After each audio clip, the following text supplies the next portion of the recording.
Assalamualaikum warahmatullahi wabarakatuh. Selamat malam semuanya. Kisah kali ini menceritakan tentang seseorang yang bernama Ibu Ana yang akan melahirkan anak ketiganya. Di sebuah rumah sakit secara sesar, Ibu Ana ini adalah nama samaran. Sebelum kita lanjut ke ceritanya, tekan dulu tombol like video ini dan jangan lupa tekan juga tombol subscribe channel ini.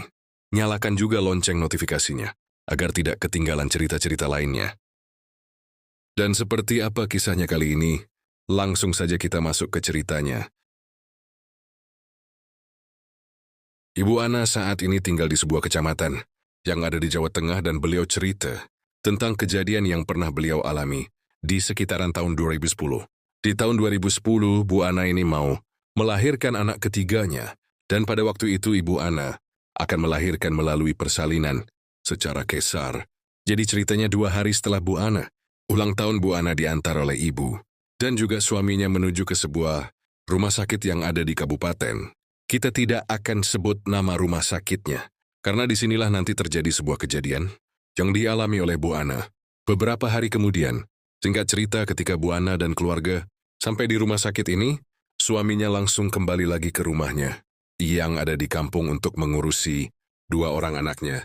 Jadi selama Bu Ana ada di rumah sakit, suaminya ini pulang pergi dari kampung, menuju ke rumah sakit. Sedangkan di rumah sakit Bu Ana dibantu oleh teman satu desanya. Temannya membantu mengurus administrasi. Begitu Bu Ana sampai di rumah sakit, dilakukanlah sebuah anestesi. Dan setelah itu akhirnya Bu Ana pun dipersiapkan di sebuah ruangan dan jadwal. Operasi sesar ini akan berlangsung di sekitaran jam 9 pagi. Singkat cerita, setelah operasi sesar ini berjalan lancar, sukses, dan alhamdulillah anak Bu Ana ini pun lahir dengan keadaan sehat walafiat.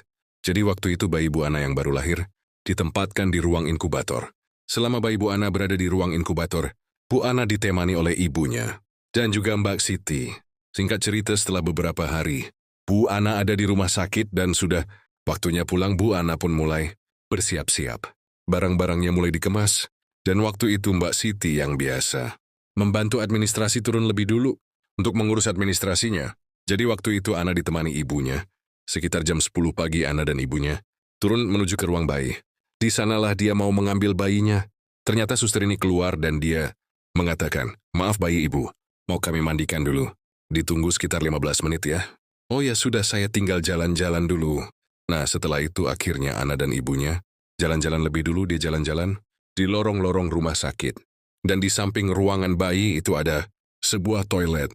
Waktu itu ibunya bilang ke Ana, kalau dia mau pipis di toilet tersebut. Diantarkanlah ibunya ke toilet tersebut.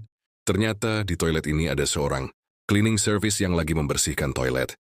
Mungkin waktu itu ibunya merasa nggak nyaman atau sungkan, karena toilet masih dibersihkan. Akhirnya diurungkanlah niatnya. Ana sempat tanya, "Loh kenapa Bu? Nggak enak ada cleaning service yang lagi bersihin toilet? Sudah yuk cari lagi aja toilet yang lain." Jalanlah mereka menyusuri lorong. Di pojok lorong itu ada satu toilet, letaknya ada di pojok dan di seberang. Pintu toilet itu ada wastafel dan juga ada cermin besar. Disinilah akhirnya mereka berjalan, dan ibunya Ana pun masuk ke toilet itu. Sementara Ana nunggu di luar dia sambil cuci tangan dan sambil ngaca di cermin. Cermin ini kusam jadi kelihatan kalau sudah lama sekali nggak dibersihkan. Iseng-iseng Ana sambil ngaca sambil nunggu ibunya yang ada di toilet. Dia bersihkan cermin itu. Ternyata pas waktu dia bersihin cermin, di belakang itu ada bayangan perempuan yang lewat dan penampilan sosok. Perempuan ini tua, rambutnya putih. Acak-acakan serem lah pokoknya. Waktu itu dia lewat sekelebatan. Anak ini langsung kaget, dia noleh ke arah toilet, langsung panggil ibunya. Bu, ayo. Cepetan Bu." Seketika itu juga ibunya keluar. "Kenapa Nduk?" "Ayo Bu. Sudah Bu, jangan lama-lama di sini." Singkat cerita, setelah bayi anak ini diambil, suaminya langsung bawa bayinya menuju ke parkiran mobil bersama ibunya Ana. Waktu itu karena masih ada barang yang tertinggal di kamar, Ana ditemani Mbak Siti mengambil barang-barangnya. Setelah semua dipastikan beres, nggak ada satupun barang yang tertinggal, Ana dan Mbak Siti langsung menuju ke lift. Ketika mereka masuk lift itu ada 3 orang, dan mereka turun. Pada saat lift ini turun tiba-tiba dari arah sebelah kiri, Ana mendengar ada yang manggil namanya. Dia pun menoleh langsung ngomong ke Mbak Siti, "Mbak, kok ada yang manggil aku?" "Siapa yang manggil?" "Nggak ada yang manggil kok." Ya sudahlah, kemudian mereka turun dan langsung ke parkiran mobil dan mereka pun langsung menuju ke rumah yang ada di kampung. Sampai di sebuah tempat, mereka berhenti dulu karena suami Ana mau membeli es tebu. Cuaca sangat panas sekali, jadi mereka putuskan untuk membeli es tebu. Begitu suami Ana turun dari mobil, Ana merasakan kepalanya pusing banget. Sampai-sampai dia waktu itu nggak bisa nahan dan dia akhirnya tertidur di mobil. Pada waktu tertidur, dia mendengar lagi ada suara perempuan. Suara perempuan ini nggak jelas. Waktu di lift, Ana sempat mengingat suara perempuan ini. Seperti suara perempuan yang berusia sekitar 20 tahun. Tapi pada waktu Ana ada di mobil dia, mendengar lagi ada suara perempuan. Tapi suara ini seperti suara ibu-ibu. Mbak Ana suara itu. Memanggil Mbak Ana. Mbak Ana langsung menoleh ke ibunya dan bertanya, "Ibu manggil aku enggak?" "Siapa yang manggil kamu?" kata ibunya. Dari situ Ana juga bingung. Langsung, dia itu merasakan merinding. Wah, jangan-jangan ada yang ngikut ya. Sudah nggak enak dalam batinnya. Akhirnya, setelah suaminya naik mobil lagi, mereka pun melanjutkan perjalanan pulang. Setelah sampai di rumah, sekitar jam 5 sore menjelang maghrib Ana istirahat, dia tiduran. Ana tidak pernah sama sekali tidur menjelang maghrib. Jadi waktu itu karena terlalu capek, dia cuma rebahan di tempat tidur. Dia ingat waktu itu dia belum memanaskan air. Akhirnya dia menuju ke dapur. Dan untuk menuju ke dapur ada pintu yang harus dibuka terlebih dulu. Jadi begitu pintu dapur sudah dibuka, dia pun langsung menyalakan kompor dan langsung menaikkan panci berisi air ke atas kompor. Sambil menunggu airnya mendidih, dia pun kembali ke kamar untuk rebahan sebentar. Begitu Ana rebahan, dia mendengar ada lagi yang manggil namanya, "Mbak Ana, Mbak Ana." Dan suaranya itu jelas banget keras dari arah ruang tamu. Ana akhirnya langsung menuju ke ruang tamu. Di situ ada suami dan 2 orang anaknya, mereka lagi mainan. Ana tanya ke suaminya, "Loh mas, memangnya ada Yati datang?" Nah, Yati ini adalah adik iparnya Ana. Waktu itu Ana dengar suara perempuan ini. Mirip seperti suaranya Yati. Makanya Ana langsung tanya ke suaminya, "Loh mas, Yati datang? Mana ada Yati? Dari tadi nggak ada siapa-siapa yang datang." Jawab suami Ana, "Sudah, berarti aku cuma dengar-dengar aja." Dia pun balik lagi ke kamar dan pada saat Ana ini ada di kamar, dia dengar lagi. Ada suara yang manggil namanya, "Mbak Ana, Mbak Ana." Tapi suara ini beda dengan suara yang sebelumnya. Kalau yang sebelumnya, suara perempuan yang agak muda, yang kali ini suaranya itu seperti ibu-ibu tua. Ana sudah mulai merasa nggak nyaman. Dia bangun dari tempat tidurnya dan langsung menuju ke dapur. Begitu dilihat air sudah mendidih, kemudian Ana menuangkannya ke dalam termos. Dia merasa nggak nyaman lagi karena ada yang manggil namanya. Pada waktu Ana menoleh, ternyata keluarlah dari dapur bayangan perempuan. Perempuan tua. Dia pakai baju panjang dan rambutnya itu acak-acakan. Matanya waktu itu melotot ke arah Ana dan waktu itu Ana kaget. Dia tidak bisa apa-apa, dia cuma diam dan pada waktu ibu tua ini menghampiri Ana dengan mata yang melotot tajam. Tidak lama kemudian dari arah toilet, keluar lagi satu perempuan. Dalam situasi yang seperti ini, Ana sudah nggak bisa apa-apa dan dia secara otomatis langsung melempar termosnya ke arah 2 perempuan itu. Ana pun langsung lari menuju ke depan. Sambil teriak, "Ibu, ibu." Nah, ibunya juga bingung, "Kamu kenapa, nah? Kok teriak-teriak?" Suaminya waktu itu juga bingung, "Kenapa, mah? Kenapa kamu itu, mah?" Diceritakanlah oleh Ana bahwa ternyata dia ini diikuti sosok perempuan. Dijelaskan oleh Ana, sosok perempuan yang satu itu ibu-ibu tua wajahnya. Menyeramkan dan yang satunya lagi, perempuan usianya sekitar 20 tahun. Setelah dijelaskan seperti itu, ibunya Ana cuma bilang, "Ada yang ikut kamu ini dari rumah sakit." "Hai ibu, jangan nakut-nakutin gitu ya." Sudah gini aja dia bilang ke suaminya, "Mas, coba kamu pergi ke rumah Mbah. Ana ini punya nenek. Neneknya itu usianya sekitar 80 tahunan dan beliau dikenal orang yang memahami tentang hal-hal semacam ini." Akhirnya Mas Bambang, suaminya Ana, langsung berangkat menuju ke rumah neneknya. Begitu sampai di sana, Mas Bambang mengucapkan salam. "Assalamualaikum, Mbah." Neneknya pun keluar. "Ada apa kamu kesini kok tumben?" "Itu loh Mbah, Ana itu loh diikuti sosok perempuan. Kayaknya dari rumah sakit." Terus si neneknya ini menoleh ke arah belakang. Oh ya pantas kalau Ana itu takut, wong perempuan yang ngikutin mukanya kayak gini serem banget. "Loh kok Mbah tahu?" "Ya itu dia di belakangmu. Mbah jangan nakut-nakutin gitu ya. Itu dia di belakangmu." Neneknya ngomong seperti itu. Akhirnya neneknya pun mempersilahkan masuk. Sudah kamu masuk, dia nggak berani masuk.